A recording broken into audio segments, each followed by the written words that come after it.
juga dari kita, tapi gabungan beberapa LSM yang ada di Kolaka. Apa namanya kan?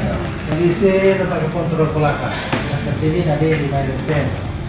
Juga Lembaga kontrol sebentar bisa clear, bisa mendapatkan titik temu atau titik terang, sehingga apa yang jadi permasalahan yang dibawa oleh rekan-rekan dari DPD ini bisa terselesaikan atau mendapatkan jawaban yang clear, sehingga tidak lagi ada tanda tanya, tidak lagi ada Kalau Bapak bilang aset, terus pertanggungjawaban seperti apa? Ini mau dikemanakan kalau dia punya aset itu mau diapakan? Apakah nanti kalau dia berkembang pejabat-pejabat mati kan begitu? Bisa saja. Ya kita berpikir kan objektif juga. Karena kenapa? Ini aset mau dikemanakan? Yang 100 ekor. Konon Bapak bilang tadi aset. Jadi kalau dia berkembang itu untuk siapa? Dia bertanya untuk siapa itu barang? Siapa menikmati? Apa-apa jangan-jangan pejabat setiap ada pesta nanti dirobek kerja. Ya ini kan kita bisa berasumsi seperti itu. Makanya saya katakan tadi, aset ini apa modelnya kita juga nggak mengerti. Baru yang saya dengar seperti ini bahwa ada aset Pemda sapi sekian ekor. Harus dibuka dong. Karena ini yang teman dari koalisi lembaga kontrol Kolaka yang saya hormati terkait dengan permasalahan ini Pak, perlu saya sampaikan bahwa inspektorat itu tidak semua dalam 1 tahun itu OPD kami lakukan audit Pak, karena adanya keterbatasan prosedur. Makanya kita gilir. Kebetulan pada tahun 2015 dan 20 ini saya juga belum masuk sebagai inspektor. oh inspektor belum masuk. Saya 2023 masuk. Kemudian saya cuma tanya teman bahwa untuk tahun anggaran 2020 itu inspektorat tidak melaksanakan audit pada saat itu. Tapi saya yakin bahwa setiap tahun BPK itu pasti akan melakukan audit. Dan itu kalau pengalaman-pengalaman kita mendampingi BPK bahwa semua dokumen-dokumen itu pasti akan diminta oleh BPK. Seperti apa nih Pak? Jadi tadi tidak semua OPD yang kita undang itu bisa datang dan kita harus memaklumi karena bersamaan dengan agenda musrenbang. Jadi untuk hari ini tadi 2 kecamatan Towari dan Watubangga. Jadi seperti Bapeda dan beberapa tadi tidak datang. Tapi poinnya hari ini dari pihak perkebunan ada, dari Kominfo ada, dari inspektorat ada. Jadi semua berjalan dengan lancar meskipun belum selesai pada RDP Jilid 2 ini. Karena dari pihak perkebunan itu diminta untuk memberikan atau membuka berita acara serah terima terkait bantuan tersebut. Hanya karena tadi dari pihak perkebunan belum membawa, jadi kita kasih waktu itu sekitar 1 minggu untuk melengkapi semua yang diminta.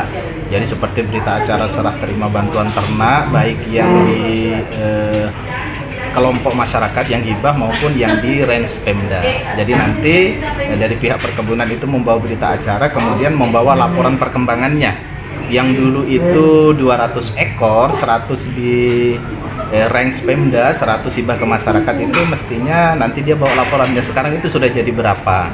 Kalaupun ada yang mati harus jelas jumlahnya berapa, kemudian dokumentasinya dan berita acaranya. Ya, jadi supaya semua ini bisa clear.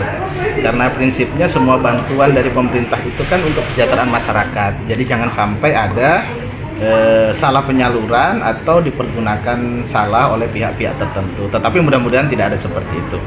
Ya karena tadi penjelasan juga dari UPTD Dinas Peternakan juga clear, hanya beliau tidak membawa berita acara serah terima. Jadi seperti itu. Dan pihak Lira dan teman-teman juga dapat memaklumi itu, diberi waktu beberapa hari untuk melengkapi itu dan kita laksanakan RDP Jilid 3 aja. Jadi DP Jilid 3 tanggal berapa ya Pak? Kita belum bisa pastikan jadwal karena kita harus sesuaikan juga dengan agenda-agenda DPR. Jangan sampai nanti bertabrakan malah tidak maksimal kan seperti itu. Yang jelasnya tadi kita kasih waktu sekitar 1 minggu untuk melengkapi itu.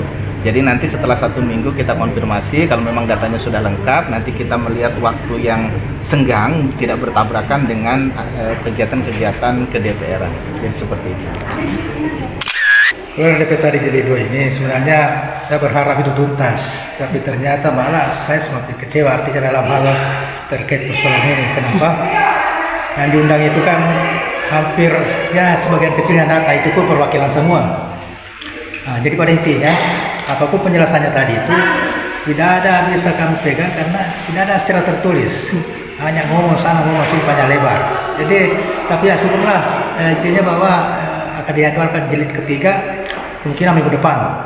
Dan tuntutan kami itu adalah bahas dalam hari ini berita acara serah terima rincian dari 200 ekor itu yang baik untuk kelompok maupun yang dibilang aset Pemda. Nah, ini yang kami butuh juga. Kemudian siapa pihak ketiganya, anggaran sumber dari mana, dan data apa istilahnya nomor per ekor itu supaya ada semua berita caranya segala kejadian sejak adanya itu program.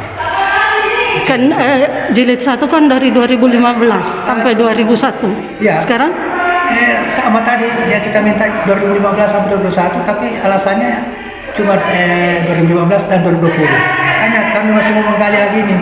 berarti belum ada data biar satu pun. Belum ada, sampai hari ini belum ada. Makanya kami yakin bahwa terkait program ini kami yakin bahwa ada persoalan. Jilid 3 ke depan seperti apa nanti? Ketika itu tidak Jilid apa? ketiga ke depan nanti ya itu kita tuntut segala data baik berita acara serah terima, berita acara kondisi 200 ekor itu dan siapa pelaksananya.